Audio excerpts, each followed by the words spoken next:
now we have the virtual environment activated and Django is also installed. So now we can kickstart the Django project. So for this to happen, we have a Django command to start the project. So let us put the Django command here. So Django admin start project is the command which can kickstart a project. So the syntax is like Django admin start project, then we need to give a project name. So let's say my project name is example project. Okay, now I am starting the project. So the project has been created. So let us open that project structure in the IDE and see what are the project contains. So this is the example project created.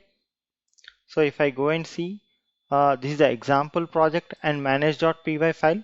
So manage.py file is the backbone of our Django project because it controls all the project.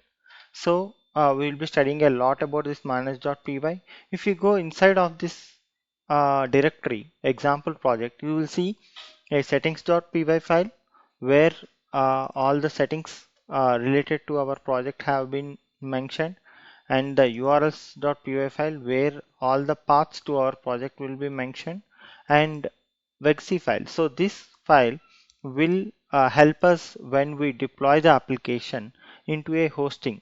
Okay, it may be Apache hosting or Legacy hosting, something like that. So during hosting, this file will help us.